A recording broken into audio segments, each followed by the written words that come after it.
Alam niyo po, kaibigan ko yung si Atty. In fact, lagi kami nagko-concert yan. But kasamang Larry, I'm sorry, but this is no laughing matter. I am an officer of the court and as such, isang katungkulan ko na ipagtanggol ang karangalan at reputasyon ng ating kataas-taasang hukuman. So, I'm sorry. I hope we can still be friends. Sa akin, this is nothing personal. This is Bago natin umpisahan ang ating talakayan, gusto ko humunang pasalamatan at palakpakan itong mga magigiting na individual na to na kung saan inuuna ang rule of law para dito kay Atty. Ferdo Topacio, dito kay Kong Jing Paras, dito kay Atty. Mark Tolentino. Palakpakan ho natin yung mga individual na yan. Nagsampa na ho ng petition for indirect contempt para dito kay Richard Heydarian at Percy Sindanya dyan sa Korte Suprema. Kaugnay ho doon sa mga binitawan nilang litanya doon sa ilinabas na desisyon ng Korte Suprema kaugnay dyan sa impeachment nitong si BP Sara na kung saan idineklarang unconstitutional yung impeachment na yan. Pero bago ang lahat ng yan mga kababayan, isang like at isang subscribe. Masaya na ho tayo dyan at sa mga gusto sumali sa ating community. Yung ating QR code, nandyan lang ho sa gilid. Isang scan lang ho yan at talagang makakapag-subscribe na ho kayo. Kayo ang pinakaunang makakakita sa ating mga reaction video. At dito rin ho pala sa video na to, naku, napakarami nating segue. Etong si Atty. Ferdo Topacio, meron ho siyang paalala dito kay Larry Gadon. Kasi itong si Larry Gadon, ano na lang daw sila, mag-sing off na lang, magpagalingan na lang kumanta. Itong si Gadon, nagpapaka-funny siya pero hindi ho siya nakakatawa. Pinipilit ho niyang magpatawa kasi Brad, it comes naturally ang pagpapatawa. Hindi mo kailangan, anak ng tokwa, hindi mo kailangan babuyin mo ang Korte Suprema. Mantakin yung mga kababayan, isang individual, ganito ho ang sasabihin niya sa kataas-tahas ang hukuman ng sambayanan.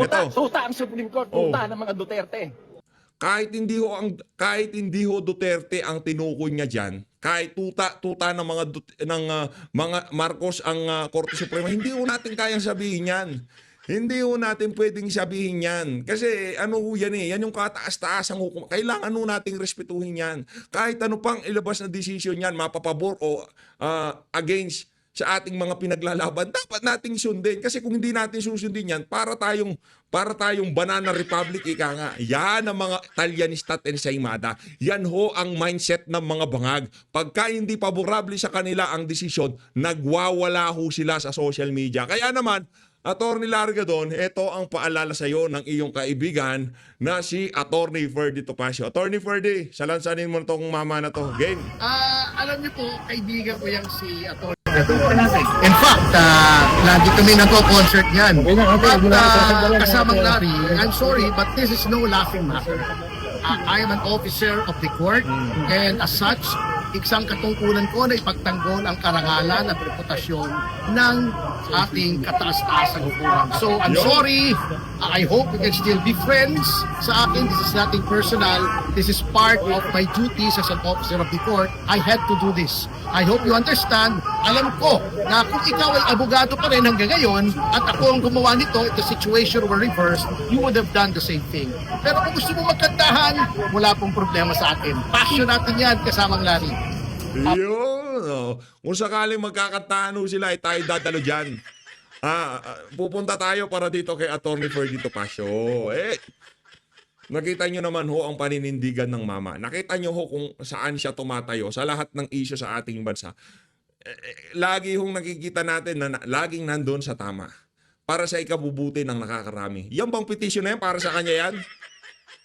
Para ho yan sa rule of law, para ho yan sa kataas-taas ang hukuman, para ho yan doon sa mga individual na hindi basta-basta pwedeng lapastanganin o pagsalitain ng kung ano-ano, yung mga lumalabas sa Korte Suprema. Hindi lang ho isang ulo, hindi ho yan hinalal ng kung sino-sinong tao o na-point yan ng presidente. Pero yan ho ay dumaan sa napakatinding pag-aaral, pagsasanay, bago siya nakarating dyan sa lugar na kinahahantungan niya na yan. Tapos, ganun-ganun mo na lamang sasabihan na tuta-tuta. Unfair naman ho ata para sa ating Korte Suprema, para sa ating Chief Justice at mga Associate Justice. Yung mga ganyang klaseng statement. Kaya kung tayo yung tatanungin, dapat isama itong si Larry Gadon dito sa petition for indirect contempt na yan. na inihain itong sila Attorney Ferdy Topacio, Attorney Mark Tolentino at itong si Kong Jing Paras. Palakpakan muna natin itong mga individual na to. Sobrang, nung kanina kasi medyo busy tayo kanina meron ho tayong inasikaso.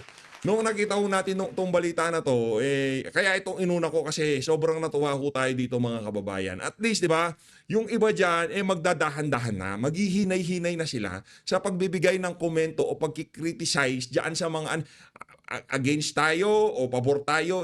Hindi yung natin para sa atin ng banatan, pati yung mga individual na papangalanan mo, si Gismundo at tutayan ng mga Duterte.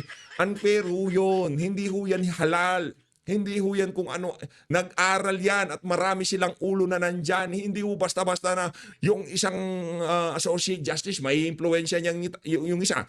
Yung chief justice, i-influensya niya yung mga, hindi ho ganun gumagana yun. Merong kanya-kanyang pag-iisip yan. Hindi ho yan kagaya ng mga congressman dyan sa House of Representatives na kung saan kung ano ang iniisip ni Martin Romualdez, yun na lang ang ginagawa ng mga walang yan. Yung iba pa nga, nagtatalpak, di ba? Anak ng tokwa, tingnan nyo na lang ho mga kababayan. Sa tingin nyo ho ba sa Korte Suprema, ano yan, gagawin ng mga mahistrado natin na habang nagsisession sila, nagtatalpak yung mga kasama nila, yung isang Associate Chief Justice?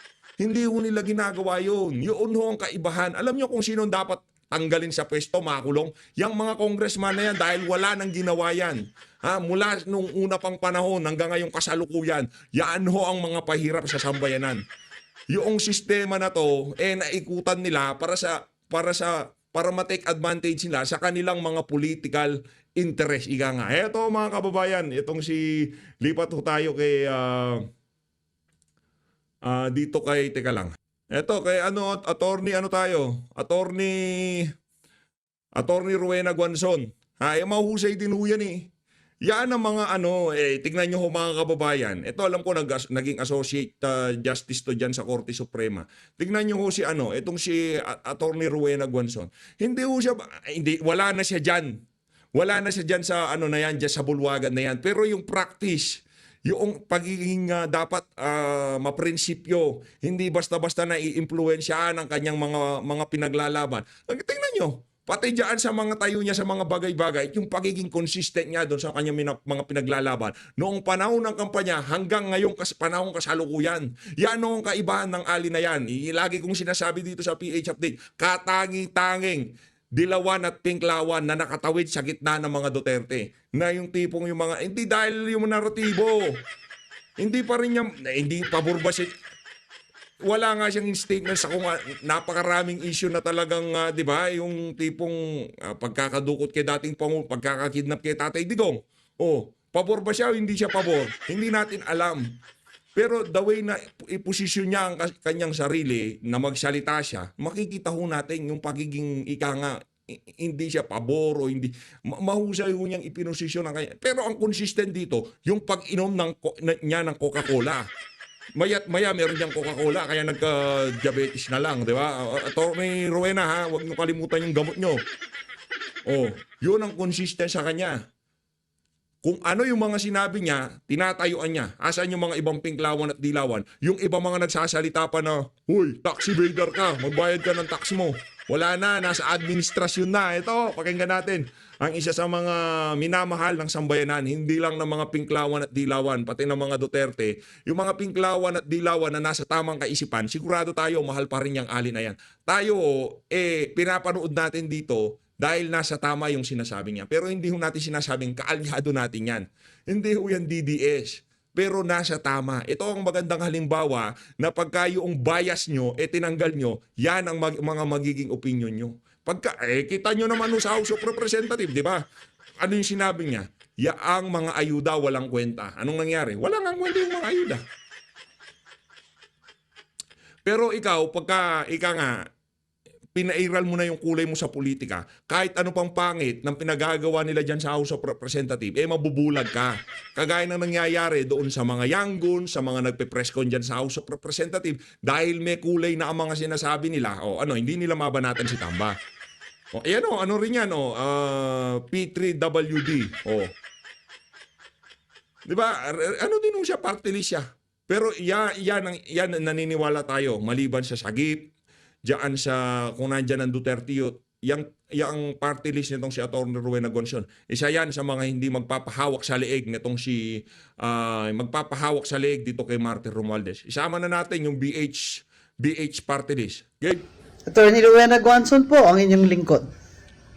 Kakapakinig lang po natin ng SONA speech ni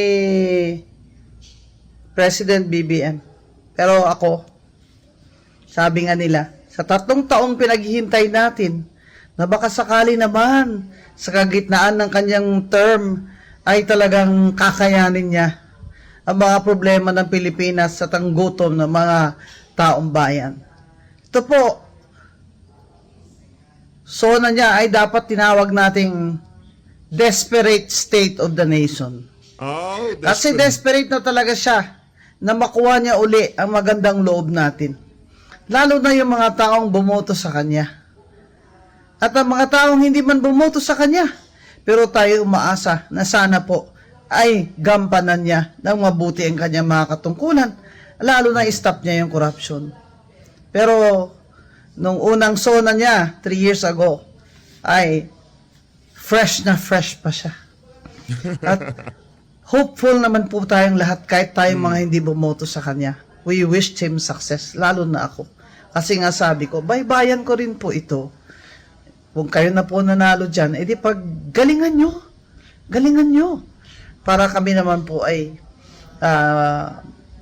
maging proud na Pilipino kami. At ang mga pobre ay makaahon man lamang sa termino nyo, Mr. President, na 6 years. Ngayon sa midterm, 3 years, ano na ito? Desperate ka na. Yari na.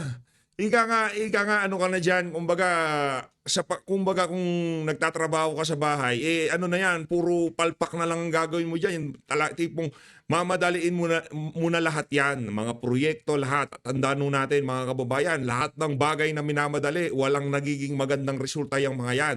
Kaya kung ano man yung mga proyektong ibinibida sa atin ng bangag na yan, bantayan ho natin na maigi. Dahil yan ho, mamadaliin nila. Ang problema ho dito, pagka minadali nila, yung kalidad, yung standard, kumbaga yung mga gagawin nila dito sa pamahalaan na to. Bantay ho tayo mga kababayan hanggat maaari, magpapakita ho ng kung ano-anong hokus-pokus ng administrasyon na to para makapagpakita sila ng resulta sa susunod na 3 taon ng kanyang pamumuno. Pero wag ho kayong magpabudol. Mambubudol ho yung mga Marcos. Manloloko ho yan mga kababayan. Yang si Amy, yang si Marcos Jr., wala akong pagkakaiba yung mga yan. Puro merong mga kuning-kuning yung mga yan. Yung utak ng mga yan, maluluwang ang tornilyo ng mga yan. Di ba? Attorney, ikaw aminin mo, attorney. O tanungin kita, attorney. Based sa yung observation sa nakalipas na 3 taon. Sa tingin nyo ba, sa susunod na 3 taon, merong mangyayari dyan? Wala. Ano na to kumbaga, binibigyan na lang natin siya ng tsansa na alam naman natin na wala naman tayong mapapala. Kumbaga, wala na lang tayong choice kasi siya pa rin ang presidente. Tama, mali. Pero hindi na tayo umaasa. Kayo bang nanonood? Umaasa ba kayo na merong mangyayari sa susunod na 3 taon? Tanong ko sa inyo mga kababayan, tanong ko, meron ba kayong inaasahan? Ako personally, hindi na ako umaasa dyan. At naniniwala ako, karamihan na nandito sa PH Update, wala nang inaasahang magiging magandang maibubunga itong administrasyon na to. Kung meron, edi palakpakan natin. Di ba? Ang dali lang naman ang mga Pilipino, ang bilis maka-appreciate niyan. Di ba? Very appreciative ang mga Pilipino. Pakitaan mo lang na maganda yan, mamahalin ka ng mga yan. Yan ang sigurado ko. Dito kay Marcos Jr., halimbawa, meron siyang nagawang matino. Napakadali. Ano nga salita lang Mahiya naman kayo. Anak ng tokwa. Halos 2 araw. Paksa ng mga mainstream media, mahiya naman kayo. Ang tinutukoy niyang mahiya naman kayo, yung mga kinakausap niyang pumapalakpak. Anak ng Petrang Garapata. Ang labo naman nun, mga kababayan. Di ba? Napakalabo nun. Sinasabihan mo sila na mahiya naman kayo.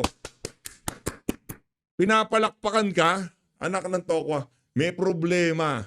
Malaki ang problema natin dito mga kababayan. Korupsyon, kawalangyaan, kakapalan ng muka, kakagigil. Kasi palubog na. Everything is going downhill. Dadagdagan mo pa ang tax na binabayad ng mga karaniwang tao. Habang ang mga may-ari ano hindi ko nila maintindihan tax, mayat-mayang press con, mayat-mayang pagpapaliwanag. Alam nyo mga kababayan, wala ho kayong dapat ipaliwanag. Hindi nyo kailangan magpaliwanag sa sambayan ng Pilipino. Hayaan nyo yung resulta nyo ang magsalita para sa inyo. Tama, mali. Ang problema dito, wala pang nagagawa. Report ng report si Auntie Claire. Dakdak ng dakdak yung mga Quadcom. Di ba, hindi pa nila na-execute yung mga pinaplano nila. Ibinibida na nila. Ang natutunan lang ho natin sa buhay, simple lang. Huwag ka muna magyabang. Huwag ka muna magsalita ng kung ano-ano. Shh, tahimik ka lang. Tahimik ka lang. Wala ka maraming sinasabi. Ngayon, pagka na-execute mo na, huwag kang magsalita. Makikita nila yan. At kalimbawa, yung presyo ng bigas, nag-25. Hindi na 20. Nag-25 na lang.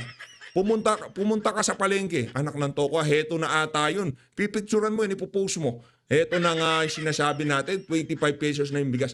Sino nagpapakalat na mabuting balita? Sino? Administrasyon? Hindi. Mga ordinaryong Pilipino. Yun ho ang hindi natin malaman kung hindi makapasok sa kukote nila. Pinipilit nitong si Auntie Claire, 20 pesos, 20 pesos. Kahit anong press con, kahit 1,000 press con pa ang gawin nyo araw-araw, kung wala naman itong resulta, yung mararamdaman ng mga nagpupunta sa palengke, hindi ho yan. Magmumukha lang ho kayong tanga dyan. Rin ng mga minahan na iba ay kamag-anak mo at ay iyong mga financial contributors ay hindi mo ginagalaw ang kanilang kapiranggot na tax sa mining. Dapat sagutin din yan ni Speaker. Na Hindi, ano daw, attorney, kaya daw ginawa nila yon para sa para sa mag-invest mag-invest tayo sa Meralco. Sabi ni Ralph Lecto. mo, Mr. President, kung bakit ang taxes sa mining ay hindi gumagalaw. Siya ba ay may mga interest sa mining? Yan din ba ang dahilan kung bakit ang Maharlika Fund natin ay napunta na naman sa isang investment kuno sa mining? Mining lang kayo ng mining dyan. Kayo lang naman nagmamine ang magkaraniwang tao na manggagawa, ng mga nanay na pinagkakasya na lang po o ano ang laman lang ng kanilang bulsa sa araw na yan, pinagkakasya na lang sa 3 beses makakain man lang sa isang araw ang lahat ng miyembro ng pamilya. Pero ano ang pinaka bongga talagang statement ni BBM, yung akala niya palakpakan natin siya nung sinabi niyang mahiya naman kayo, alam naman ng taong bayan, mga kawatan kayo, mahiya naman kayo. Ba't naman ho kami papalakpak sa kanya? Napakalapit ho sa kanya nang dapat niyang sabihan na mga walang hiya kayo. Tigilan nyo lang, kundi puputulin ko yung mga daliri nyo. Napakalapit po sa kanya. Ano sabi ni Professor Winnie Monsot? Abay, wala siya nakikitang mga pagbabagong maganda dahil ang mga nakapaligid sa presidente ay Mga magnanakaw. mahiya naman kayo. President BBM. Hanggang ngayon, di nyo pa Mahiya naman kayo. Dapat pala yung mga salita na yun, papunta sa kanya Mahiya ka naman, sir. Anak ng Petrang Karapata, kayo hoon dapat mahiya. At yung dalawang, ang tawag dito, hamenchis sa likod nyo. Tawag ni Biden sa dalawang hamenchis Ham si Tambaluslos, si Escudero, di ba? Mahiya naman ho kayo. Kayong lahat na nasa pamahalaan. Isama na natin si VP Sara. Isama na natin lahat. Si VP mahiya naman yan Hindi magnanakaw yan. Kaya alam na natin na kahit siya inaamin na niya na nahihiya na ako sa ibang bansa sa mga nangyayari sa ating bansa. Kababayan natin itatapon. Di ba? Inaamin na niya. Na nakakahiya ho talaga. Isipin nyo, hindi na siya kasama sa gobyerno. Hindi siya kasama sa gobyerno, ha? Si VP Sara hindi ho siya kasama sa gobyerno, vice president lang ho siya. Pagka sinabing kasama sa gobyerno, sila ho yung merong shot call kung tawagin. Ano ibig sabihin ng shot call? Sila yung decision maker. Sila yung ika nga pagka merong kung ano man ang nangyayari sa Pilipinas, sila yung merong final say. Sino yung mga yan? Presidente, Speaker of the House, Senate President. Si Vice President, wala dyan. Anak ng tokwa. Gusto nga siyang tanggalin eh. Pa binabayaran ang 203 billion ng estate taxes ng namatay niyong ama. Nako. Na natalo na kayo sa kaso. Hindi niyo pa rin binabayaran. Bay, kung sana binayaran niyo, nakaahon na lang tayo ng konti. Hindi po ba? Mahiya naman kayo. Hindi, attorney. Ganito. Pagka kung sakaling binayaran nila yan, nasa Senate si Amy, nasa presidente kapatid niya, di kukunin nila ulit. Mga magnanakaw nga eh. Ano aasahan natin sa mga yan? Pagka binayaran nila yung estate tax na yan na sinisingil na sambayanan sa kanila, nanakawin nila ulit. Magnanakaw Na ang nila budget ay hinayaan ninyo na i-chop-chop i-chop-chop ng pinsan nyo na ginawa nyo pa ring speaker ngayon. Mahiya naman po kayo. Kayo po talaga ang dapat mahiya sa mga Pilipino. Sa mga karaniwang taong halos hindi na makakain. Halos maglalakad na lang po dahil wala ng pamasahe. Ramdam ko. Ramdam ko tong frustration itong si attorney. Kasi yung sektang rinirepresenta niya yung sektor na rinirepresenta niya ganun na ganun eh. Kung paano niya isalarawan, yun na yun ang nangyayari sa pang-araw-araw na pamumuhay noong mga PWD. Mantakin nyo, yung mga normal na nga pangangatawan, ang hirap-hirap na ho ng buhay, ang hirap humanap ng trabaho. What more, yung mga kababayan nating PWD. Ramdam ko eh, merong hugot eh. Mahiya naman kayo.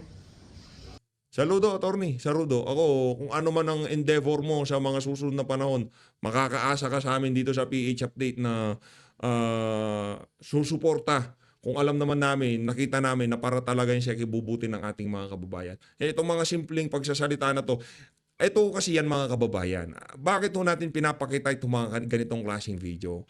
Ito kumbaga, sa mga kakapasok sa PH Update o yung mga datihan na dito, magsilbing paalaala kung gaano katindi man loko tong administrasyon na to. Huwag kayo magpadala sa mga mabubulaklak na sinasabi nitong mga tao na to.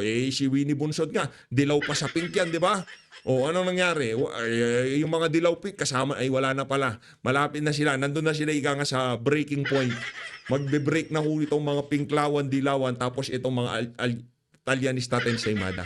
Tapos na 2023, yan, love pa sila dyan, beso. Pero this time, sino sa dalawang to ang unang ika nga papalo sa isa't isa? Magpapaluan yan. Habang ang mga Duterte supporter, hindi naman tayo nagpatinag. Kung sino yung mga kasama natin noon, sila pa rin ang kasama natin ngayon, di ba? Kaya yung mga ibang naririnig-rinig ko dyan, yung mga kaibigan natin, parang pinanghihinaan ng loob, wag, tayo gusto natin yung mga kasama natin na yan. Ngayong panahon na to, sila yung mga kasama natin. Sa panahon na presidente na si BP Sara, mas malaki ang matutulong natin sa kanya. Information dissemination, pagkontra sa mga paninira sa kanya. Ngayon pa nga lang, napaka-effective ng mga taga-suporta ni Tatay Digong. Wala ho tayong budget, wala hong ika nga, hindi ko kagaya ng Ensaymada, Italianista vlogger, meron pakimkim yung mga yan. Di ba? Tayo talagang para ika nga maitaguyod yung pagsuporta natin kay dating Pangulong Rodrigo Duterte at dito kay Vice President Sara Duterte. Mahal na mahal natin sila. Anong dahilan? Sila ang nakikita natin makakapagpaangat dito sa bansang Pilipinas. Hindi pinklawan, hindi dilawan. At kung umabot man sa punto na makalaban na natin ulit itong si Atty. Rowena Gonzon, itong alin na to, hindi ho nating babalahurain. Yung respeto nandun pa rin. Bakit? Kasi nakita ho natin paano yung pagiging maprinsipyo at paninindigan niya ika nga. Ito, lipat ho tayo dito kay ano pangalan ito? Ed Lingao, kaugnay pa rin sa korupsyon na nangyayari sa administrasyon itong si Bangag Administration ika nga, di ba? Bangag Administration is real. Dito tayo. Yan, lagyan ko lang dito. Okay?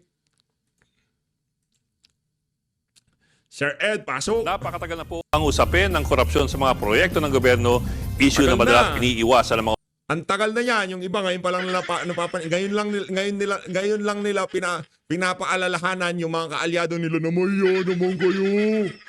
Mga walang hiya. Opisyal. Paano mahiya? Wala nga ang hiya. Pwera kay Benjamin Magalong, ang alkalde ng Baguio City. Si Ayun. Magalong po ang lead convener ng Mayors for Good Governance, isang grupo ng mga alkalde na sadyang pinag-uusapan ng issue ng korupsyon. At sa interview ni Magalong sa programang Storycon ng One News, dinetali ni Magalong ang kung tawagin ay anatomy of corruption sa mga public works projects. Ayon kay Magalong, ang pinakamalaking Anak ng Petrang Garabata, anatomy of corruption. Di ba? Kung merong anatomy of the human body, meron nung anatomy of corruption sa ating... Ibang klase talaga, oo. Ganun ho kasistematiko ang pagnanakaw dito sa bansa na to. Ano yung ganito? Yung tipong, sige, butan mo lang ako dyan, iwan mo lang. Hindi! Sistematiko, naka-embedded sa sistema natin yung paraan ng pagnanakaw ng mga walang yang to. Kung pagkakasama siya doon sa sistema, yung tipong talagang parang dinisyan nyo yung sistema para makapagnakaw to mga walang yang to.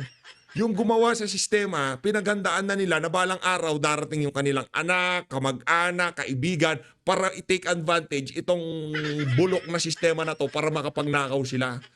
Ini-impeach si BP Sara, bilyon-bilyon ng flood control ang ginagastos natin araw. Hindi natin inahanap yung 1 bilyon kada araw na nawawala sa flood control. Hinahanap, pilit nilang pinagpipilitan yung 25 million na intelligence and confidential fund. Anak na tokwa. 25, again, hindi maliit na bagay yon. Kung kailangan imbestigahan, suportado tayo dyan. Pero confidential nga eh. Di ba? Kung iimbestigahan confidential ni BP Sara, imbestigahan lahat, lalo na yung mga hindi naman na mga agency na hindi nagagather ng intelligence, kagaya ng kay Marcos Jr., mga mayor, imbestigahan lahat 'yan. Lahat ng nagkaroon ng notice of disallowance, imbestigahan lahat 'yan. Ba't kay VP Sara lang? Again, hindi ho natin linalang lang yung 125 million. Kaso, ang problema ho dito, napaka-hipokrito ng mga nag-iimbestiga. Pinapalampas natin yung bilyon-bilyon araw-araw na ginagastos ng sambayanan para lamang mapag-usapan dyan sa buwisit na impeachment na yan, yung 25 million, na kung saan, nakasaad naman sa batas, confidential. At tayo naniniwala, kailanman hindi magnanakaw yung ali na yan. Meron ba siyang Rolex? Meron ba siyang Patek Philippe? Meron ba siyang Ferrari? Meron ba siyang... Wala siyang ganun. Yung nag-aakusang merong flood control, meron silang jet, meron silang helicopter, meron silang Ferrari, meron silang ganun. Yung mga nagmamalinis.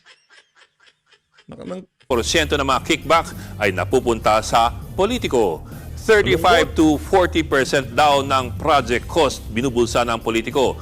Kumbaga, sa about 100 pisong gastos ng gobyerno sa iisang proyekto, 40 pesos ang tongpats o yung patong ng politiko. 20% advanced, 15 to 20 to follow. Sino po yung politiko? Madalas daw siyang local official at malaki ang posibilidad na siya po ay congressman. Para lang po malinaw, hindi naman po lahat. Pero bakit unang suspect agad ni Magalong ang mga nasa kongreso? Una, dahil sila ang may kakayanan na mag-identify at magpapondo ng mga proyekto na ilalagay sa taunang budget. Baka lang po natatandaan pa ninyo ang issue ng pork barrel na pinagbawal ng Korte Suprema noong taong 2012. Bawal na nga ang pork barrel pero ang uso naman ngayon ay congressional insertions ng mga projects sa taunang budget. At hindi po gaya ng pork barrel, ang mga insertion ay wala pong limit. At pangalawa, ayon kay Magalong, malaki ang kapangyarihan ng mga congressman na magrekomenda ng mga district at regional engineers sa kanilang mga jurisdiksyon. Siyempre, di ba? Ito meron akong kaibigan, engineer. Ito yung pasok niyo dyan. Engineer, ako nagpasok sa'yo dyan, ha? Yung for the boys. Magkano ba yan? Magkano yung natin, yung project natin dyan? 500 million. Yung pang for the boys dyan, yung 20 million. Itabi mo na. Ganyan ang kalakaran sa House of Representatives at sa Senado. Padrino-padrino. Yan. Importante po yan dahil ito ang mga mag-e-estimate ng project cost at sila rin ang magpapatupad ng proyekto.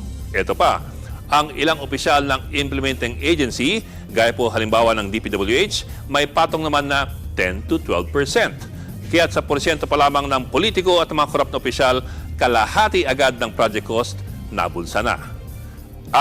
Mag-aawas ka pa ng 5% para sa ibang mga bagay gaya po ng VAT at ng insurance bond.